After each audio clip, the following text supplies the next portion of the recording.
TVS পডকাস্টে স্বাগত জানাচ্ছি। আমি আনিসুর রহমান। আসন্ন বাজেটে একটা পরিকল্পনা করা হয়েছে এনবিআর এর পক্ষ থেকে রাজস্ব আদায় বৃদ্ধি এবং কর ফাঁকি রোধে নানামুখী উদ্যোগের অংশ হিসেবে চাল, ডাল, ফল সহ 28টি নিত্য প্রয়োজনীয় কৃষি ও খাদ্যপণ্যের স্থানীয় সরবরাহের উপর উৎসে কর 0.50% থেকে বাড়িয়ে 1% করার পরিকল্পনা করছে এনবিআর।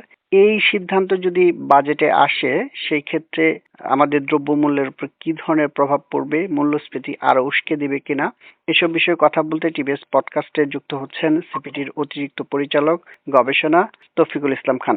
জনাব তৌফিকুল ইসলাম খান, আপনাকে স্বাগত জানাচ্ছি টিভিএস পডকাস্টে। ধন্যবাদ। প্রথমে একটু জানতে চাই, আমাদের যে এখন মূল্যস্ফীতির যে অবস্থা, সেই জায়গায় যদি এই নিত্য প্রয়োজনীয় কৃষি এবং খাদ্যপণ্যের উপর উৎসে কর কিছুটা বাড়িয়ে দেওয়া হয়, মানে ডাবল করা হয়, সেই ক্ষেত্রে আসলে প্রভাবটা কেমন পড়বে? প্রথমত তো বলতে হয় যে বাংলাদেশ একটা খুবই কঠিন সময়ের মধ্যে দিয়ে যাচ্ছে এবং মূল্যস্ফীতি এখনো প্রায় 9% মতন, এবং এটার তার থেকেও তাৎপর্যপূর্ণ এই কারণ হলো আমাদের গত প্রায় 3-4 বছর ধরেই এটা কিন্তু একটা উচ্চ পর্যায়ে আছে, 8-9-10% নিচে কোনোদিন নামে নাই। এবং এটার অর্থ হলো যে আমাদের শুধু মূল্যস্ফীতির হারের উপরে নির্ভর করে আমাদের থাকলে হবে না, আমাদের মূল্য স্তরটাও এখন কিন্তু অনেক উপরে উঠে গেছে। জি। তার সাথে যেটা চিন্তা করতে হয় সেটা হলো যে আমাদের মজুরিটাও কিন্তু সেই হারে বাড়ে নাই। সুতরাং আমরা প্রায় 4 বছর ধরে গড় মজুরি বৃদ্ধির হার আমাদের এই যে মূল্যস্ফীতির হার তার থেকে নিচে আছে। এইটা এই ধরনের একটা পরিস্থিতি নির্দেশ করছে যে সত্যিকার অর্থে আমরা যে সাধারণ মানুষের কথা চিন্তা করে নীতি প্রয়োগ করার চেষ্টা করা উচিত, সেই সাধারণ মানুষের ক্রয় ক্ষমতা কিন্তু আস্তে আস্তে কমছে।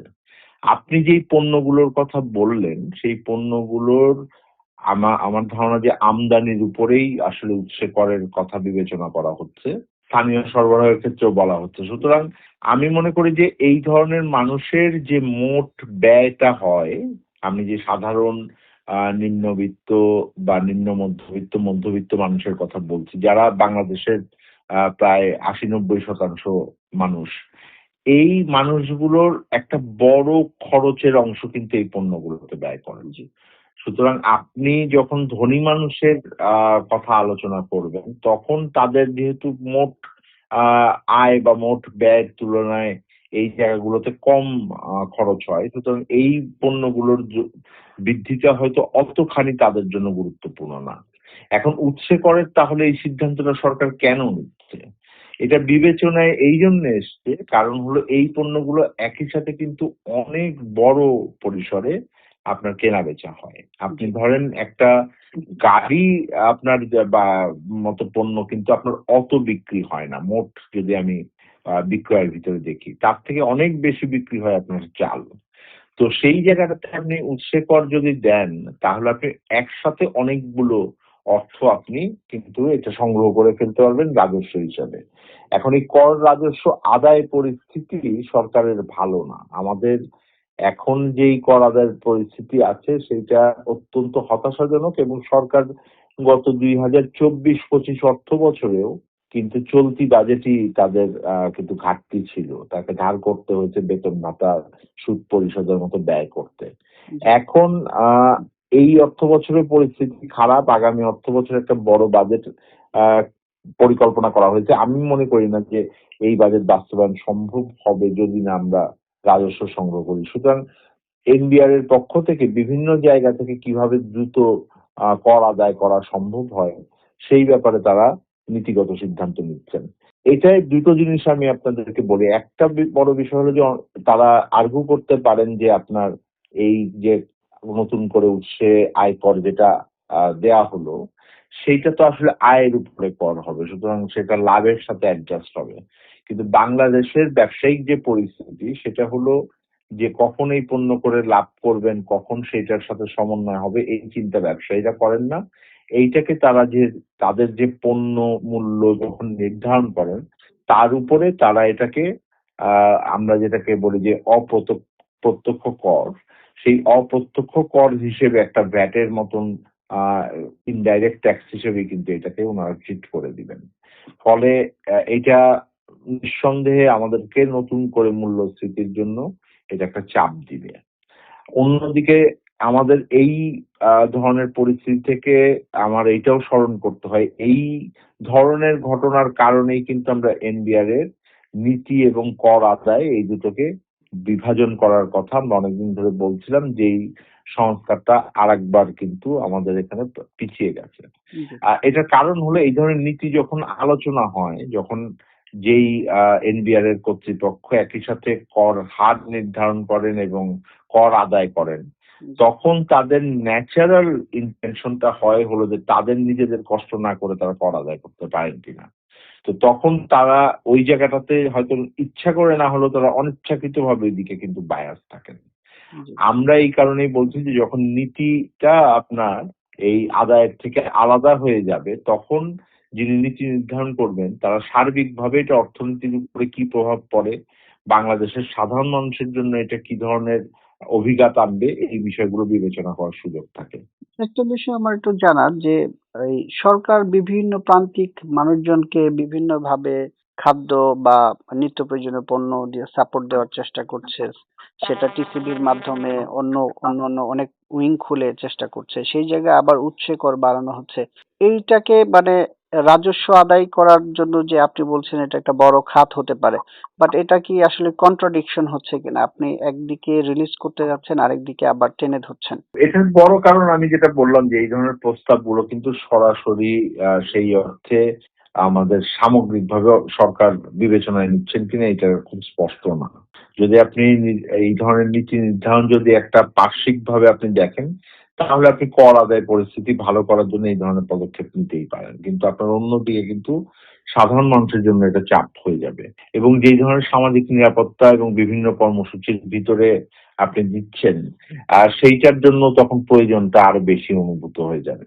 আমার যেটা বড় শঙ্কা সেটা হলো এই ধরনের করের অভিঘাত হিসেবে হয়তো একটা বড় পরিসরের দাম উপরে একটা চাপ পড়ে যাবে। বাংলাদেশে এমনিতেও আমাদের এক এক শ্রেণীর ব্যবসায়ী আছেন যারা যে কোনো অজুহাতে দাম বাড়িয়ে দেন। আর উল্টো দিকে একই সাথে আমাদের কর আদায় করার সক্ষমতা নিয়ে প্রশ্ন আছে। ফলে যেইভাবে দাম বাড়বে সেই হারে এমনকি সরকার হয়তো এই ধরনের জায়গা থেকে কর আদায় করতে পারবেন না। ফলে সামগ্রিকভাবে এটা দেশের জন্য, দেশের মানুষের জন্য এটা নেতিবাচক প্রভাব আনবে। রাজস্ব আদায়ের জায়গা থেকে যদি আসি, আসলে এই এই যে বাড়িয়ে দেওয়া 0.50 থেকে 1% রাজস্ব আদায়ে কি বড় ধরনের ভূমিকা রাখবে মনে হচ্ছে আপনার? যেহেতু এটা বড় পরিসরে এটা বিক্রি হয় এই ধরনের পণ্যগুলো, সুতরাং এখান থেকে তো নিঃসন্দেহে একটা বড় কর রাজস্ব আসবে বলেই এই পদক্ষেপ নেওয়া হয়েছে। এটা ঠিক কর ন্যায্যতার বিবেচনায় এই সিদ্ধান্ত হয়েছে বলে আমি মনে করি না। আর সেটার হয়তো এক এক ধরনের প্রাক্কলন এনবিআর করেছেন। তবে এর ভিতরেও নিঃসন্দেহে ফাঁকি হবে। এর ভিতরেও নিঃসন্দেহে আ অর্থের লেনদেনের মাধ্যমে, ঘুষের মাধ্যমে যে পরিমাণ কর ন্যায্যভাবে সরকারের এই ধরনের একটা মেজার থেকে পাওয়ার কথা সেটাও হয়তো হবে না। ফলে আমি বারবারই এই কারণে আমার মনে হচ্ছে যে, যে পরিমাণ রাজস্ব আদায় হবে তার তুলনায় মানুষের উপর চাপটা এটাই বেশি হবে।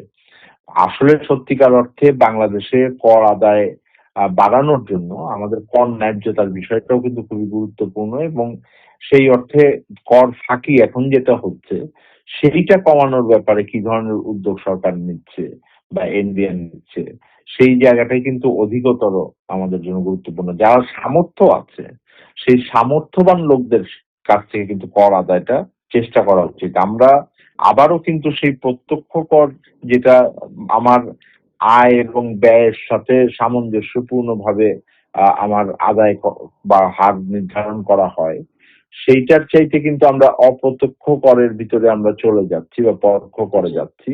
সেই পরোক্ষ কর কিন্তু আমাদেরকে সেই অর্থে একজন ধনী গরিব নির্বিশেষে একই হারে কিন্তু এটা প্রদান করা হয়। ইনফ্যাক্ট যে পণ্যগুলোর কথা আপনি বললেন তার অনেকগুলোই আমার দরিদ্র মানুষরা বেশি ব্যবহার করে। সুতরাং তাদের উপরে আনুপাতিক হারেও এটা করের যে অভিঘাতটা এটা হবে না। তাদের উপরে বরং অধিক হারে এটার অভিঘাত হবে।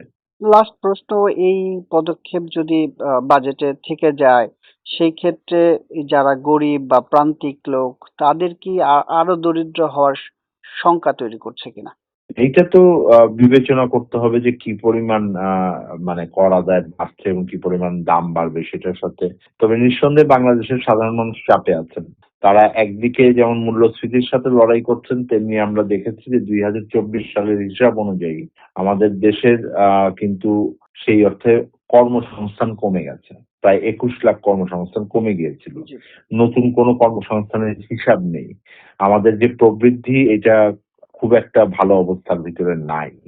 এবং একই সাথে যদি আমি বলি তাহলে আমি যেটা প্রথমে শুরু করেছিলাম যে মজুরি বৃদ্ধির হার মূল্যস্ফীতির হারের চাইতে কম। সুতরাং সার্বিকভাবে যেই চাপটা আছে এই ধরনের পদক্ষেপ সেই চাপ আরো বৃদ্ধি করবে। আপনাকে অসংখ্য ধন্যবাদ টিবিএস পডকাস্টে যুক্ত হওয়ার জন্য।